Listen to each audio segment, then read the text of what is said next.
Hello and welcome, everyone. Welcome to another SOULution Sunday, where the soul is the solution.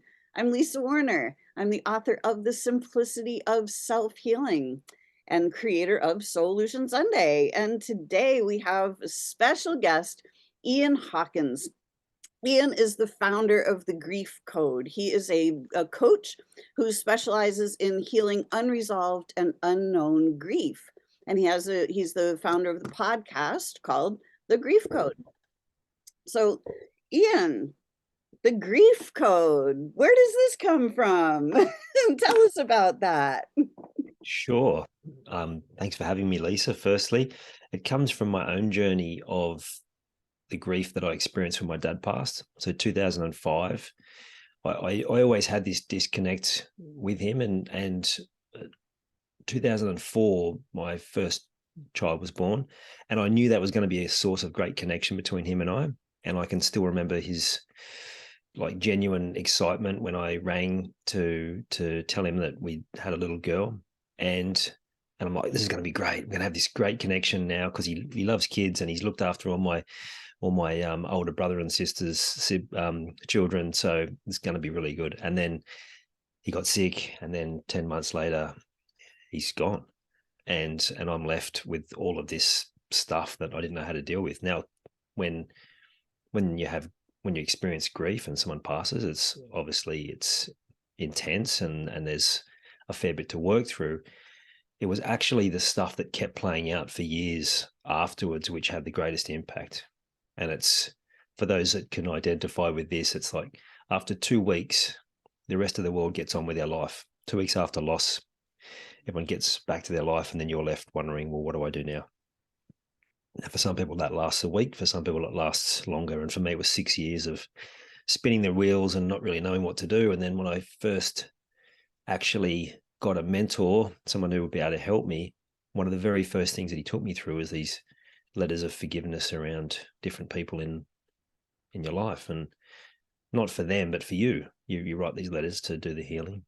And 2.5 pages into writing this letter to my dad, I'm bawling my eyes out and going, oh, maybe there's some stuff here that it needs addressing. And so that was really the start of the journey for me, for my own discovery into the unresolved and unknown.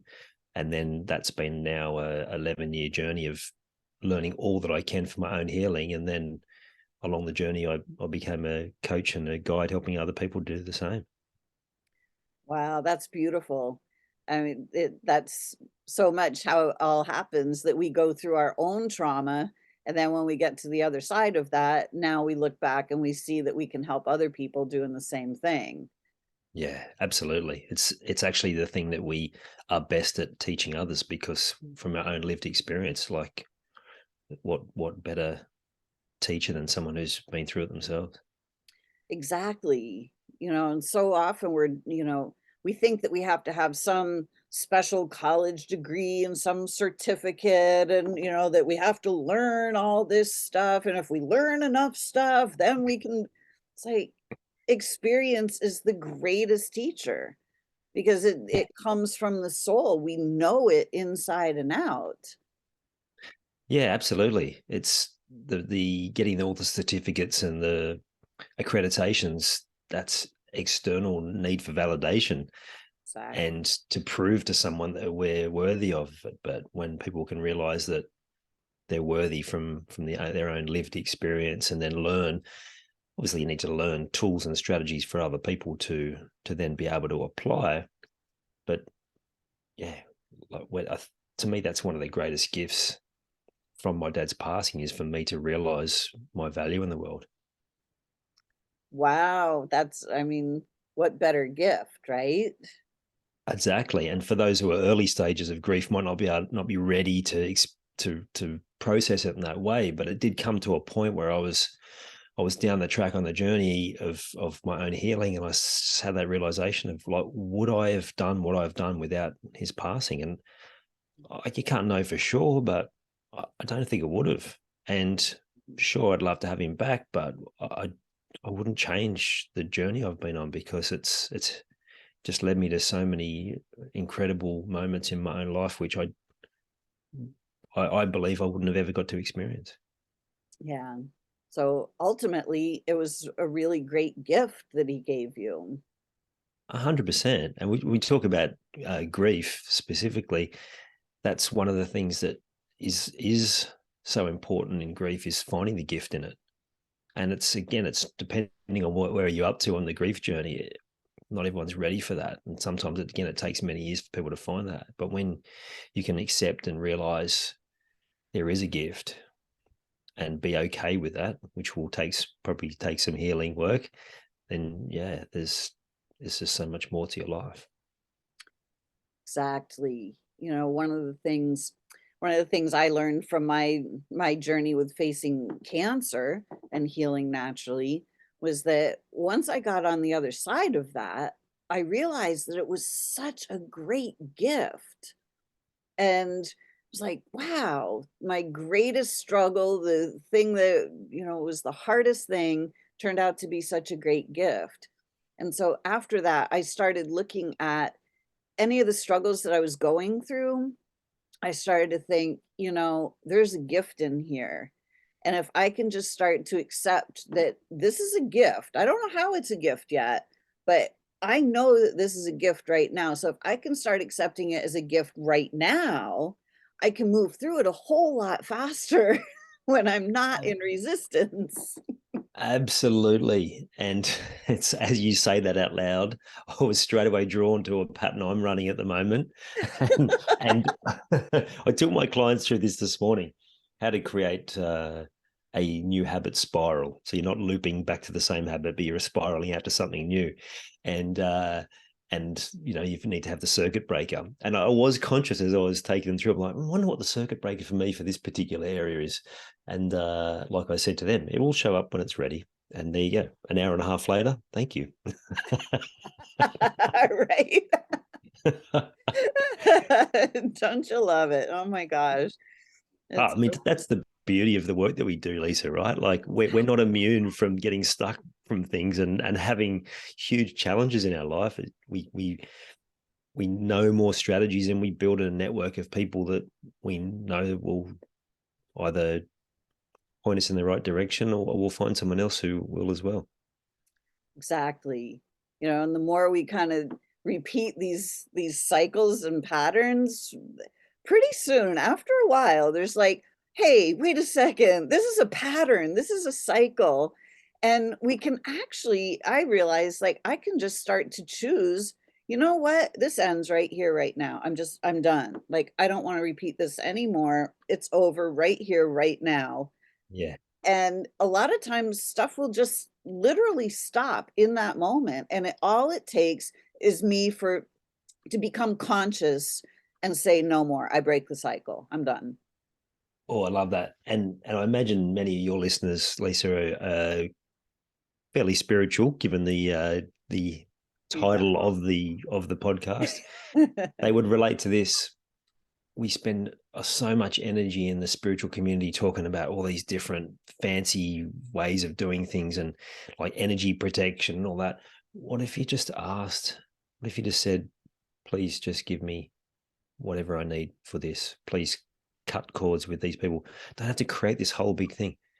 It's well, we talked when you came on my podcast last week, is the ask and it is given. Exactly. Yeah. Keep it simple, Exactly. stupid.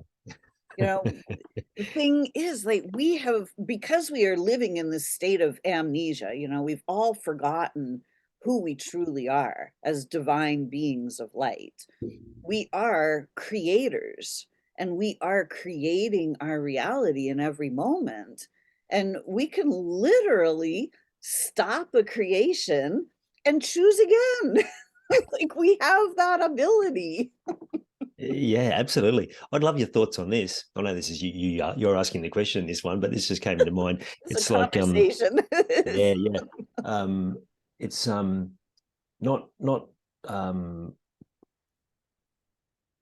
you're not creating your own reality, but actually reality is created through you. So it allows you to just allow it to, rather than having that need to control it and move it, but actually just allow it to flow through you. And I really love that description because it takes away any ego out of it and just allows it to be this beautiful co-creation. Yeah. I talk about it like we're always sculpting our own reality. Everything is energy and everything is completely malleable and changeable. So I look at it as, we're sculpting our own reality. And either we're looking at the external world and being sculpted by the external world, Yeah. then our reality is really not to our liking, or we're consciously shining our light and being in our joy, and therefore we are then consciously sculpting our reality because the the law of attraction is now giving us situations and scenarios that match our energy. So we just kind of Yes. set the tone and we allow the universe to show up for us. Mm, that could be a good lead into one of the greatest challenges people have after grief is around change, because suddenly there's an element of relief that comes with grief, and usually because it's like there's grief's traumatic, but there's usually something that then is no longer a problem in their life because of it. Again, hard for people to comprehend, even if, especially if they've lost a partner or a child, but there is an element of relief. And with that goes some of that resistance. And you do tend to suddenly attract new things into your world. And then comes the guilt, and then comes the shame, and we throw in more resistance. It's almost like we become so comfortable with resistance that we just oh, hang on, this is going too well. The part from Abraham Hicks when they say, "Oh, you humans are funny creatures. You ask for something, and the universe says, very well, here's 1,000 ways it can happen." And then you say, "But it has to be this way." And we say, very well, we'll give it to you this way. And then you say, "Yeah, but it probably won't happen for me." And they go, very well, we'll give it to this person instead. And it's like, it's so good. It's like that. How often do we just get in our own way and we block things by overcomplicating and denying ourselves instead of making a conscious decision to say, "Oh, I'm going to stop this," or "I'm going to now have this." We create these wonderful fictional stories about why it can't happen. Exactly. But we've been taught since childhood. We've been taught that you have to work hard and life is difficult and you can't just, skate through life. you know.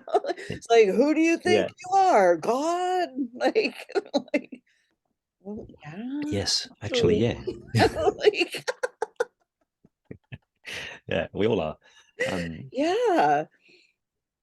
So, and we're taught that things have to be difficult and that we can't have for ourselves, that it's selfish to have for ourselves, it's selfish to feel good in the face of loss, or if you have just lost a partner or a loved one, that it's not okay to feel good, that you can't be happy, that you have to be sad and in grief, and that it has to be a trauma.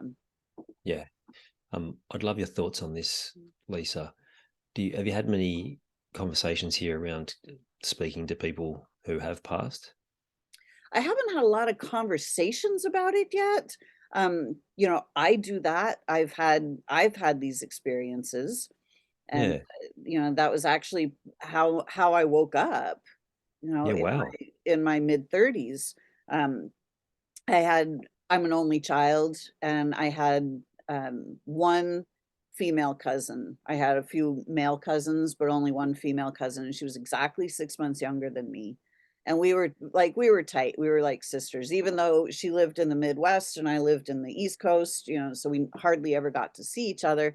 It got to the point when I was in my 30s, I was living in Colorado, and she ended up living in Colorado at the same time and was leaving an abusive relationship, and she was going to come and live with me, and it was all set, everything was ready to go. And 10 days before she came to live with me, her ex came and murdered her. So I was like, huh. So that was kind of my first real experience with grief and death. And um, so I went to it was my first big funeral to go to. And when I got there, they like at the funeral parlor or whatever, they had this open casket. And I was like, oh God, great. But I went up and I looked at her and I just knew beyond the shadow of a doubt that she was fine. I knew that she could hear me. I knew that she was right there in the room with me. I don't know how I could tell, but it was obvious to me that she was Mhm. completely fine.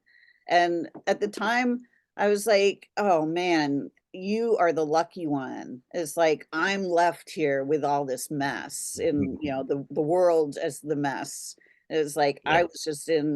I was not in a good place in my life, and I was actually really jealous of her. I was like, "Why did you get to go and I didn't? Like, why am I still stuck here?"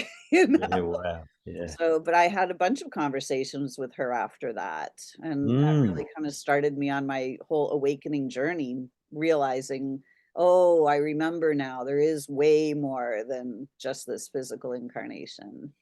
Yeah. Does she show up to you as a color, like purple or something? No, we just had conversations, like, I would just suddenly we would Mm. just be having a conversation, and, I would get information from her that I didn't have any other way of knowing, and Yeah.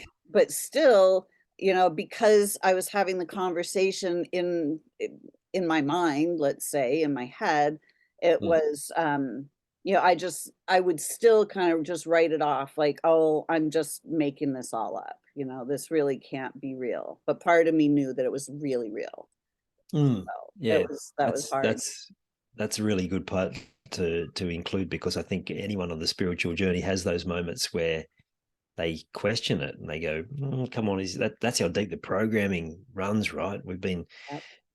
disconnected and programmed to believe a whole other way of living, and we've bought into it so much that when things show up that we can't necessarily explain within that programming, the doubt creeps in. But the knowing that you talk about, that's the part that I love, because it's like when you have a full body experience that just consumes you with a positive energy. Well, how do you explain that otherwise? And I also have had those experiences of connecting people. It's interesting. You said yours came to you really quickly, like at the funeral. For me, I had this connection with my dad. It was 8 years later. I was in Bali, which is a very high energy part of the world, and people always talk about the experiences they have there. And we got taken to a number of different healers, and this one healer was they called her a living angel. So she had the ability to do her magic, and we were all standing there, and there's no structure. It's just kind of like she stands there with all of you. We do a kind of little meditation, and then things just unfold as they unfold. And my wife talks about how, and she at this point she was a massive skeptic, but she said this lady, this angel, put this stone in her hand, a crystal or something, and she goes, and my hand closed around it involuntarily, and she said, what happened? So that was her experience, right? So she's suddenly going, okay, that was pretty weird. For me, it was like something way, way bigger. It was like I had a clear vision where I was with my dad, and the message that he said to me was like, I'm okay. I'm all good. Mhm. And then we we were sitting, suddenly I was transported to it's like a Japanese sort of setting, like an ancient Japanese sort of setting, like near a lake, and there's a small little Japanese place. And I'm sitting there with my dad and my two older siblings. Um, Interestingly, my younger siblings weren't there, which could have something to do with the grief and the disconnect, right?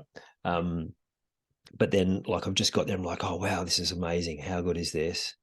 And then I'm falling suddenly, and I'm holding on to this rope, and I'm saying, Dad, don't let go. I just got here. Like, I want to remember, I want to stay here forever, sort of thing. And he said, no, you have to let go.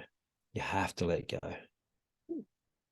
And just, again, part of me just knew I had to let go. And so the moment I let go, I fell, but then was instantly like lifted up by this disc that just took me higher than had ever been before. And it was like the processing it after was like I had to let go of the pain before I could get to where it is that I need to go. Now, that's the short version. The long version includes dry reaching and other crazy experiences. There was a bird aviary there. Now, in my mind, one of the birds was sitting right next to my head and the other birds were screaming. It was like there was an eagle or something right next to my head and all the other birds were like really loud. And so afterwards I said, oh, why were all the birds going crazy? And everyone went, the birds weren't making a noise. Now, to me, it was as clear could be. Like, and I'd never had till that point, and never have had another experience like that where it was so like full sensory, like sounds, visions. Yeah. So again, I think we talked about this last week when you came on my podcast. It's like I don't need anyone to validate what I've experienced, and there's no benefit for anyone trying to tell me that it's not real. Like I know what I experienced. It had a profound impact on my life. Well, I don't need any more evidence to know what I know about our ability to connect with someone after they've passed. And interestingly, I've been having a lot of those conversations with clients this week around the energy of their partner that's passed and helping them connect to that. And there's just so much peace that comes with that.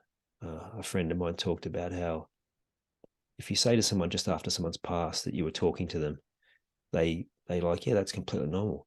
If you say the same thing 2 or 3 years down the track, they think you're gone crazy. It's like, well, why is that? Because I'd talked to my dad that night after he passed. I'm like in the shower having a conversation with him because it just seemed normal. Right. Maybe in those moments of our deepest, darkest times is when we were able to strip everything back and just connect to what is real. I'm not sure. Exactly. I have a friend who lives with me in the summer for a few weeks. She's a musician and comes to play here in the summers. And one of her local friends here passed. And so we were standing in my, sitting in the kitchen talking, and she was just kind of processing her grief and just, wondering why, and, all of this. Um, and she just wanted some answers to some things. And I said, well, why don't we just ask him, you know? And she's like, what are you talking about? I was like, well, let's just tune in and ask. And so I just got really quiet and I just tuned in to this person. I was like, hey, what's going on? And he just gave me full on download. I just, told her what he was saying to me, what he was showing me. He wasn't really talking. He was just kind of showing me in pictures and awarenesses. And afterwards, she was like, how did you know all that? I was like, well, because he gave me the information. And she's like, it really was very accurate. And I'm like, yeah, like, and she said, thank you so much for doing that because that was really, really helpful. I feel so much better now. Yeah. And I was like, well, you can do this too. There's nothing special about me. Like, Yes. we all We have all have this this. ability. Just because we're Yes. not in a physical body, we are non-physical beings. And just because we leave the physical body, we don't cease to exist. Like we just simply don't have the body anymore. So we have to converse with the non-physical being. Yeah, the Let soul. ourselves let ourselves kind of fantasize for a while because it seems like it's just not real because we've Yeah. all been taught that if it's not physical, it's not real. So ignore all the non-physical stuff, ignore those angels, ignore the elves and the gnomes and all the energies, and just ignore all that stuff. Yeah. Yeah. Well, again, the programming is that we watch all these fictional movies that paint them as these fictional beings. It's like, well, maybe that's intentional to have us thinking a completely different way. But as I'm reading above you, the soul is the solution. It hides the answers. And there's a great video doing the rounds at one point. It's like, I'm going to send them to this place, and they're going to go through this learning about this next layer of their own soul's evolution, but I'm not going to give them the answers. I'm actually going to hide it from them. And the other person in this creation conversation was like, oh, well, how would they find it? Well, that's the beauty of it. I've put it inside them, and they will slowly start to find it. Now I can't remember if these are the words or whether it's just coming to me now, but that's what we find it when we have the cracks. When we have these moments of darkness, it allows cracks to open so that we can let some of that truth out. And I love the analogy that they talk about. I think it's the Japanese culture.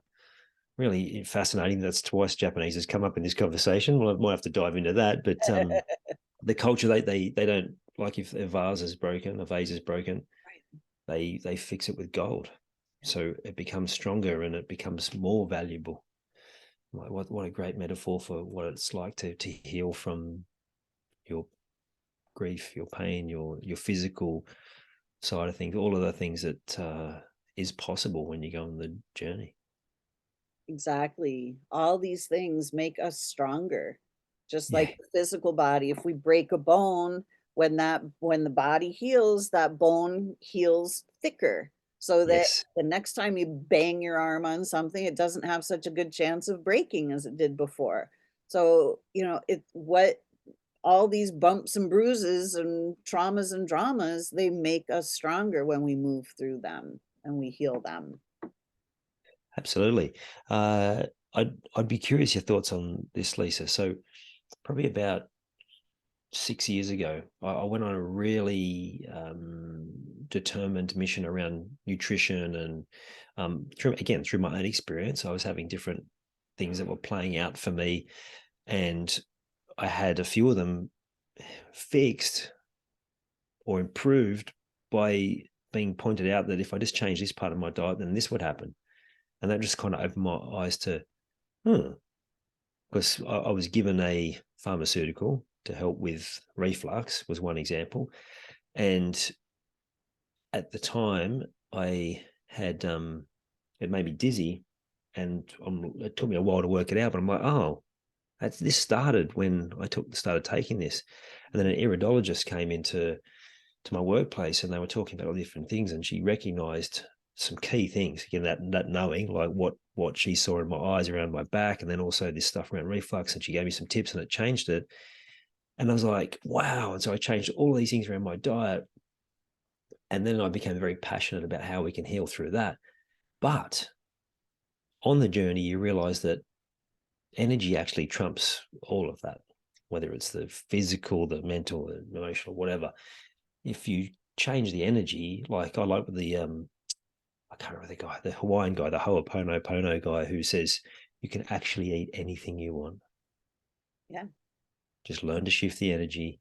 So I'd love to hear your thoughts on that for people who get too caught in. I mean, there is obviously physical elements where there are some things that are going to sit better with your body than others, but yeah, the energy part of it is the most fascinating, but also most powerful. Yeah, absolutely. Everything is energy. And, it's not just a platitude. It's not just some, crazy saying. It's like a literal thing. Everything is energy. And, we are unlimited beings. We are infinite beings. We are creator beings.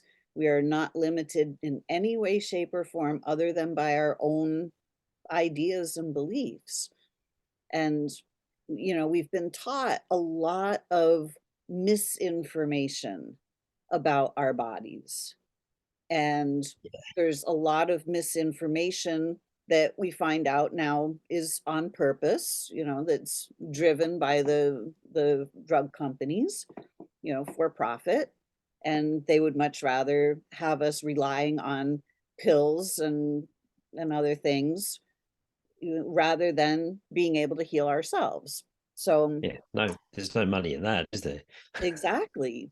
So we've been taught all these kinds of things. We've been taught about, um, that it's all about your diet for one thing, or it's all about the pills. But when it comes to the diet, there are no rules other than we should be eating stuff that comes directly out of the ground that was created by creator that comes naturally from the ground for free. Yes. We And now have all it's kind of funny. I went to the grocery store yesterday to just pick up a couple of like normal food items, and I picked them up, and I'm like wise to this, so I was reading the packaging. Do you know how difficult it was to find some non-bioengineered food? yeah, that's disturbing, isn't it? I was like, I left the grocery store with like 3 items. Like I just left everything on, like, I'm not buying any of this stuff. It's Mm. insane. Like, so for me, that's the only rule, it's like I want to Yeah, eat yeah. stuff that, is actually created by creator, not by some bioengineer. Yeah, and that one of the people I learnt off was saying, well, the clues are actually in the food.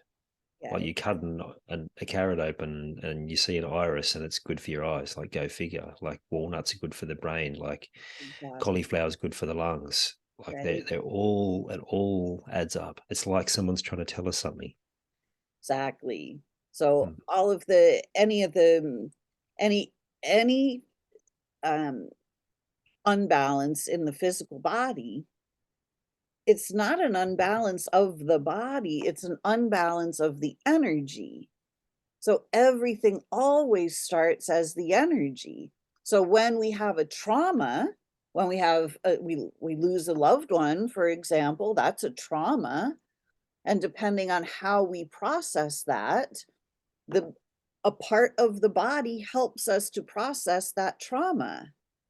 And then Yeah. when we make peace with that trauma, then the body doesn't have to help us with that anymore. The body goes into healing, but then that's the painful part. So then we go, ruh-roh, something's wrong with my body. And we go to the doctor and they say, oh, well, you're being attacked by a terrible disease. You're probably going to die. Yeah. Oh, no, this is terrible. Well, our body actually just went into healing. So if we start to understand how the body processes trauma and grief and all of that, we can start to understand, oh, wait a minute. I've been out of balance. I've been in trauma. I've been in grief. I've been off balance. So now my body went off balance to help me. Now, when it goes into pain or discomfort or, vomit, diarrhea, fever, coughing, congestion, these are all signs of healing. These are all signs of the body rebuilding itself. Cleansing. Mhm. Yeah. Just on back to we talked about like, well, it's all about consuming and buying and having another product. I learned this just yesterday. There's a documentary, The 1,000 Hour Light Globe, and it talks about how the original light globe was built to last forever. And apparently the people who made these light globes originally, there is still one that's still operating 100 years later. It's the same original light bulb. And he said, the guy who was explaining this documentary to me, he said, it took far more engineering to create a light globe that only lasts 1,000 hours. It was way more difficult to create that than it was to create the original light globe. The original light globe is actually quite basic. So they've designed it to be thrown out. So you have to keep buying a new one. And actually, what that made me think of is how many people out there in our industry that create products and services that keep people dependent on them. And I'm sure you work with them. And I also know that what you create is to actually allow people to go and have that freedom and go live their life, right? Without having that restriction. And Exactly. so for the people listening, it's like being aware that that's the case, is that there's so much of this dependency. The where you're going to get the best results is people that empower you and give you all the tools you need to go and do it yourself and be able to self-heal, which I know is one of your programs that you do, right? It's like, how do we actually, what's the saying? Fish for someone, and you feed someone for a day, teach them how to fish, and they can eat for the rest of their life. Exactly. And what a different world we live in if we all came from that angle. Exactly. Like I always say to my clients, like, my goal is to make you not need me anymore. Like, I want to be able Yeah, to disappear because you already know how to do all of this stuff. My entire yeah, goal is to empower you to be able to do this. You know, yeah, the medical model is the opposite of that goal. yes. It's a multi-trillion dollar industry for a reason. Yep. And if people knew what you teach, if everyone knew what you teach, it wouldn't just be a breakdown of that industry. It would have a breakdown of the whole economy, because it's just so dependent on it. The same people who make the foods that are poisoning us also make the medicine that apparently makes us better. Exactly. Yep. So, it pays to start realizing how all of this stuff works. And, we are the light bringers. We are the ones who are listening to this show, the ones who are here speaking on this show. We are the light bringers. So we are Yeah. here to create a brand new way of being on this planet. We are here to start creating sacred communities, sacred society, sacred economy, not the debt-based and credit-based economy where it's all about working really hard. When we start having a gifting economy, we start gifting to each other and helping each other and supporting each other, money starts just flowing. It starts becoming effortless when we start living in as if everything is sacred. We start returning to the purity of who we are, and we start honoring the sacredness of this planet and Yeah, love that. all life on it. And that's where the healing is. So good. And because, we've been talking about all of those awarenesses that you come to when you go on that awakening journey, I think it's important to remind people now is that our job is not to scream, like, even though we've been talking about it here, this is a safe place to talk about it. It's not to go out into the world and to scream all these things to the world, but instead create an environment where people can find that themselves, and Exactly. they can start finding the truth of who they are, and they can start finding the truth of the world that they live in, and start making the changes. Because the more we can create that, I know too many people have been stuck in that the last 3 years, trying to scream about all these different things. And I'm sure you have, I know I have been guilty of that myself, but it's not actually the answer. The answer is to provide an environment where more people can have these realizations, and then make changes that will ripple out and just create a infinitely better world for us to live in. Exactly. It's like, in order for us to change the world, we have to change ourselves first. So we have to remember who we are. We have to embody our divinity. We have to embody our sacredness. We have to realize how sacred our bodies are and how manipulated and maligned they are in the system out there, and stop allowing others to mistreat us. Stop allowing other people to bully us or shame us or make us afraid, or to really start taking our power back and seeing the power that we have to create the health. See, this is the thing. Everybody's so focused on healing. Well, it's not about healing your body, it's about creating health. It's about allowing yourself to feel good so that Yeah. then your body can feel good to match. It's a conscious creation. It's like creating the state of being that you wish to embody. Something you said last week. Don't go looking for a problem that's not there. Don't go looking for an illness or a disease that's not there. Instead, focus on how do you improve, how do you take back that power, just a little segue into something I thought of when you talked about taking back power. That's one of the unresolved and unknown elements of grief. Is there's a moment in our life where we gave up our power. Now, you talked about it last week when we chatted, that being something that happened to you at really, really young age. For me, it was when I was probably about 13. I can still vividly remember the day I made this decision, where I've got 4 siblings, 2 younger, 2 older, and being this highly sensitive one, I tended to be the one that was involved in all of it, because I would just react and suddenly I'd been engaged, and probably not how it was, but how I remember it as the poor middle child that was deprived of everything, right? Was like, it always seemed to end up my fault. Mm. So I just made a decision at that point. I'm like, I'm not going to fight that. Wherever blame is assigned, I'll just, okay, yep, cop it, roll over and walk on. So I stopped defending myself. I stopped, boundaries. Suddenly boundaries go out the window. So for the listeners or the viewers, if you're thinking about an area where you're not able to have boundaries, or you've given up your power, you don't necessarily have to definitively remember the time, but if you think about it, you may actually already know the time where it happened. And that, looking through that window of your past, will help you to identify what needs to change, and then about rewriting the story. What would be possible if that child didn't make that decision?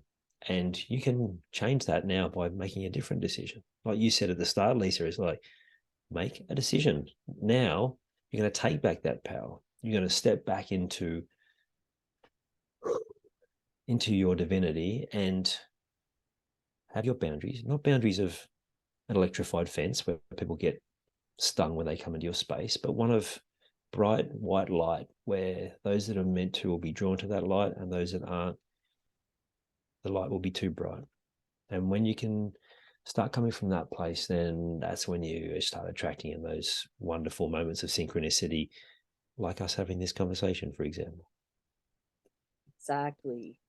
When we start recognizing our own sacredness, our own intelligence, the intelligence of our bodies, we start to kind of demand that other people treat us that way. Because if they're not, if they're using us, abusing us, trying to coerce us, it's like we just stop playing there.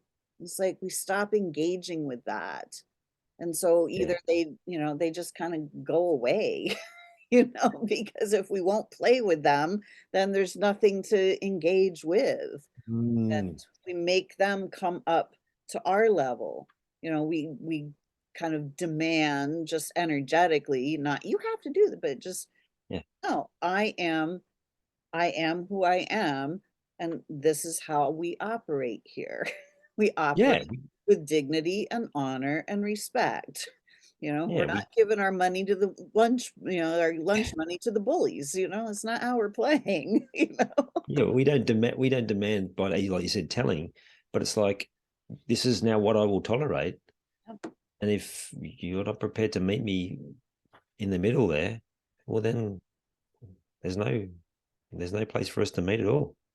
Exactly, because I refuse to compromise myself anymore. I lived as a compromised being for all those years, and I was Yeah. suffering because I was compromising myself to Mm. try to fit in, to try to please other people, to try to be the perfect daughter, or the perfect wife, or the perfect whatever. And it never works. Like, we have to be ourselves. We're here as these unique individuals to shine our light and be completely unique. Mm. And one of the areas that shows up the strongest is in those closest relationships that you mentioned.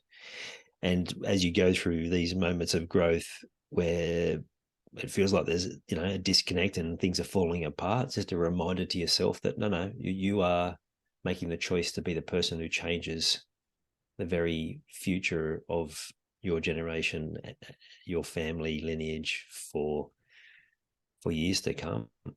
And probably the best advice I could give anyone is, it's your ability to hold your nerve through the challenges that will come when you shift, and other people feel that shift and are not sure what to do with it. And if you've in the past reacted with fire, they'll come with more fire. And your ability just to take all the oxygen out of that container and don't give it anything to fuel the fire, your ability to stay calm, allow them to burn out all of their stuff, and then just let them get that off, get that heat out, and just be able to then go, okay, well, let's talk now that you've got all that off your chest. Yeah. Cool. Now you can go forward from there. So it's like the banging together of two bulls butting their heads together. It's like, what if you just stopped butting your head and just allowed them just to go wherever they go, and what would be possible? And it's not without its challenges, but it's the most freeing thing you'll ever do, to be able to let go of that needing to control other people. Exactly. The ability to keep yourself peaceful, calm, and happy. It's a superpower that, we all 100%. possess it, but we don't all use it. We don't know how to access it. Yeah, because we've got those deeply rooted traumas that come roaring to life the moment something triggers us. And Right? that's just part of what makes us human. It's also the part of us that makes us a soul that can help us navigate that. Yeah. When I started my awakening journey, when I really started waking up and started realizing like how compromised I had actually been in my life, living this whole life of like who I am not, being unhappy, being unhealthy, being just generally miserable. Yep. I went through a real period of grief when I realized that, I had been kind of controlled and manipulated into this position, since childhood. We've all been lied to, we've all been traumatized, by the ones that we love. They're not on purpose, obviously, but Yeah. we have all been in that situation. I just remember just being so angry and so filled with grief of like what could have been had I not been, treated this way by society or my, family, loved ones, friends, whatever. Do you work with people on that level? Like, do you find your clients going through those levels of grief of what could have been? Absolutely. And then there's also that moment of grief of when they do sort of come out the other side of that, it's like, why am I just finding this out now? If Yeah. only I'd known this 18 months ago, 10 years ago, 20 years ago.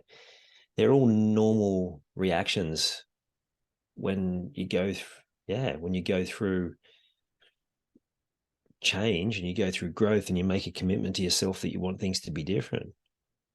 And there always could be a what might have been, and we can get ourselves so caught in thinking about that. Or I look at the past and helping them to see that, well, that's just part of the lesson that's got you to here, so we can learn from it. But let's look to the future. Let's look at where we want to head. And if you think about any of those moments that you look back on, I'm sure as we do it, as I am now thinking about some of those moments, they can keep us trapped. And many of them did keep me trapped for so long. And it's, again, it's the decision. When you make a decision, because the one I'm thinking about now, which I let go of a couple of years ago, when you make a decision that I don't want this to be a thing anymore, and I'll do whatever it takes, and the answer finds you, and you're able to see that actually what a gift that was. Wow, look what that's done. And now look at where it can take me now. Mm-hmm. And so I don't know, wherever you're at, if you haven't taken time to put pen to paper and get clear on where you're heading, as clear as you know at the time. So just stream of consciousness, pen to paper or voice memo to your phone, just get it all out. You can make sense of it after. But unless you've got an idea of how you want things to be, something you said earlier on, Lisa, we can either be intentional about it or we can be blown by the breeze, basically, by life. Mm-hmm. Get intentional about it. when you know where you're heading, those things from the past will present the lessons that they need to present. But being stuck in the past and caught in that drama loop, in your own drama cycle, which you might blame on all the external drama, but really it's just your own cycle mirroring back to you through life. Yeah. Like the best example I can think of is as a very angry parent when my children were young. That was one of the key motivators to find that calmness. My first incarnation of my business was around helping dads do exactly that, to be calm and patient. And I used to see angry parents everywhere. And was when I went on that journey to heal and to become a calm parent, they stopped. I don't see angry parents anymore. It's Love really that. interesting. Right? And then every now and then I might come across them. I'm like, that's interesting. I'm seeing this out of the blue. Maybe I've got something there that might need addressing. Right? So that's actually a big one. Life will mirror back to you. Not necessarily identically, because you'll see things that you're like, well, that's not part of my past, but it will be what is it that's triggered within you from watching that is part of your past. Yeah, it's a fascinating space. Exactly. We forget that we are creator beings, so we forget that we can literally create anything we desire. But because we've not been taught that we are creators, we are taught to not desire for ourselves and not create consciously. We're told that we can't have that, or that's not possible. But that's not true. When we start to choose what we want to experience, it gets Yeah. really powerful. We've all been kind of um beaten out of our dreams, so to speak. We Yeah. forget to dream and Mm, have desires. It's super yeah. powerful. Yeah, absolutely. I'm drawn to this conversation, Lisa. For all your listeners, they would have had some clarity on where they wanted their life to head, and you would have shown up. Now they're getting more clarity on what it is that they need healing in their physical body. And they're probably even listening now going, oh, okay. Maybe thinking some more. Maybe they're getting steps closer to maybe doing some work with you. And it's like the trust is not whether Lisa can help you. The trust is in yourself, whether you think you can take that next step and actually get results. And when you ask for something and the universe delivers the answer to that question and you don't act, then it will just take you longer. Universe, you're showing the universe that you like it to be just shown to you and then disappear.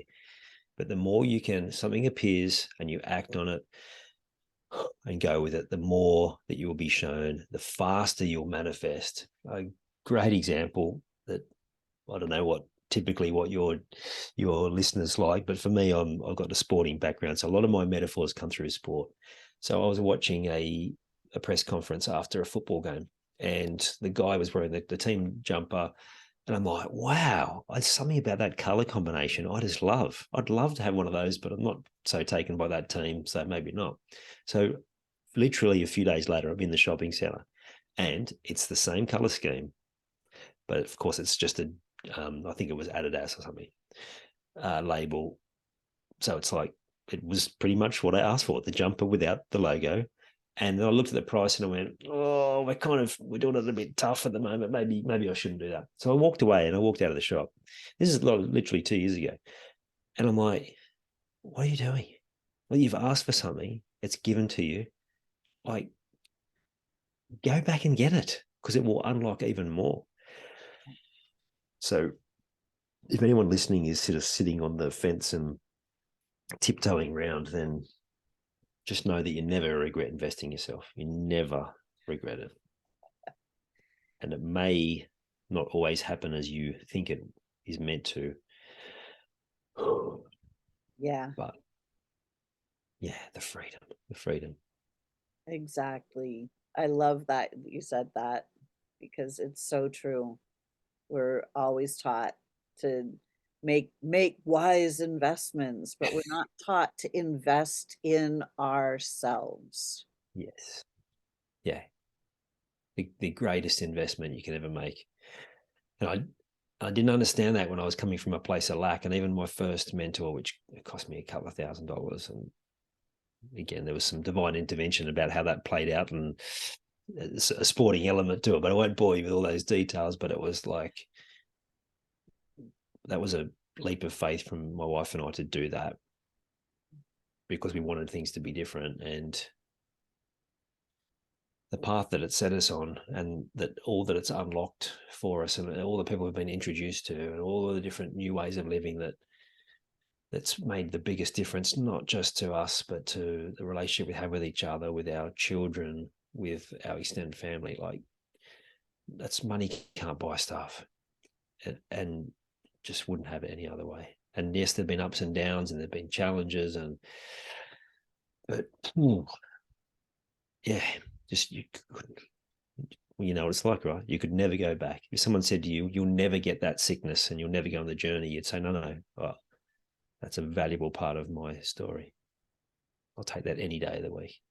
Exactly. Yep. So that led me to where I am today. And I have overcome, I've overcome all of that stuff from the past where, I was miserable. I was living a miserable life. And Yeah, I was struggling with money every single day, and just that pit of my stomach goes, ugh. None of that anymore. It's all gone. And I realize how simple life actually is, how easy everything can be. yeah, yes. It's a similar journey to me before my dad passed as well. I'd had my first child. I was married, so it wasn't like there was all bad in my life, but I was in a job that was kind of drifting and going nowhere. Like, there was no fulfillment, just going through the motions. And I worked in television, which is like, it's like the mail, it never stops. So one week leads 1 week to the next week. So there's no pause and whatever. There's no the end of the project. No, TV's on again tomorrow. So we're always just, and just the years just wasted away. And suddenly you're an age and you're like, wow, how did I get here? It's usually about the moment that people start looking for change. Yeah. Wow. And now you have a really fulfilling career helping people overcome their grief and finding that golden thread, finding that Yeah. joy at the end of the tunnel, finding the gift in the grief. Yeah. So I'm 4 hours from where I live at the moment, at my in-laws' place. My son's doing work experience at a zoo up here.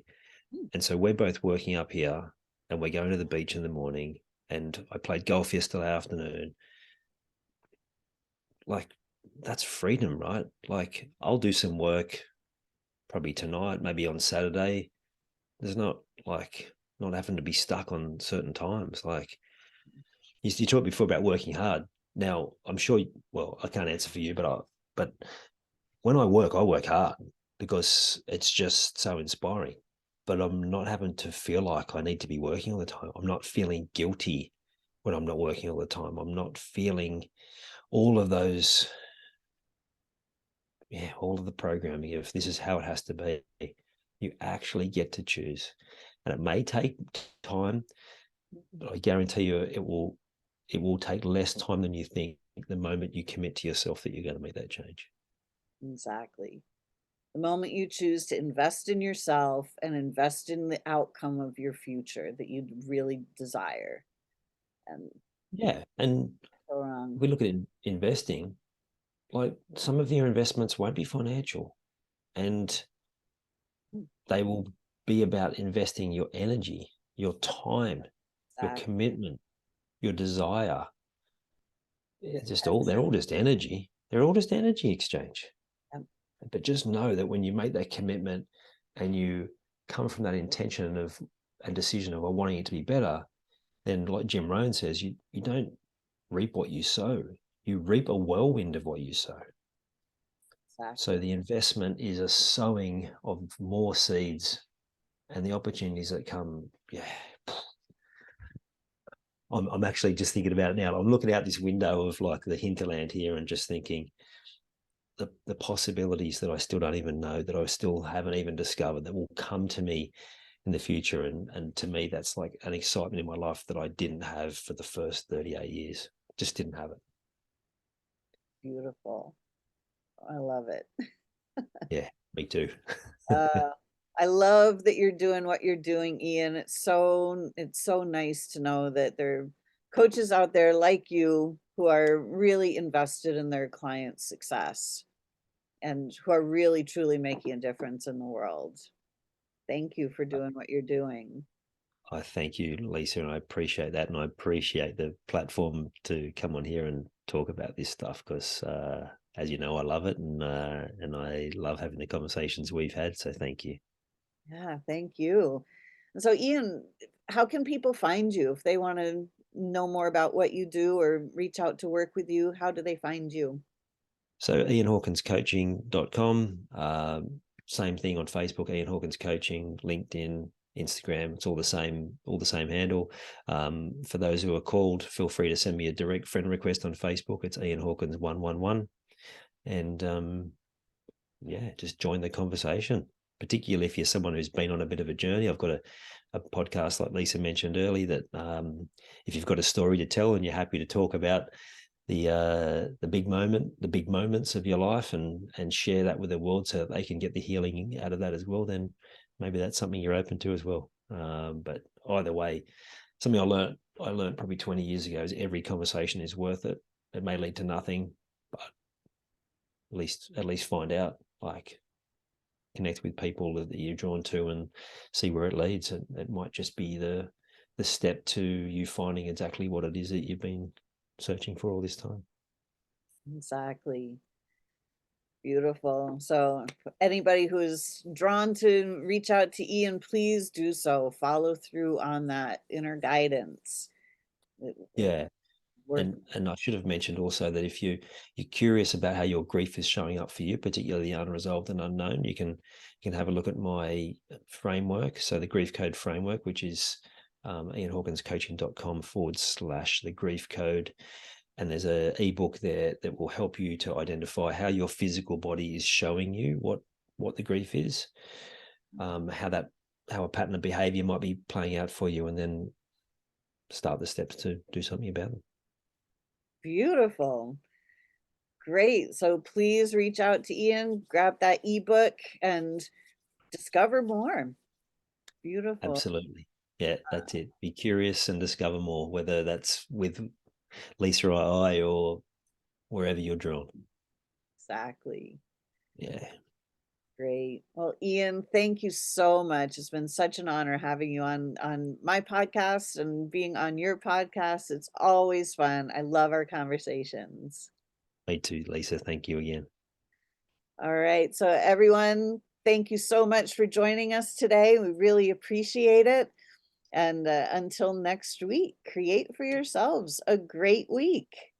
Bye for now.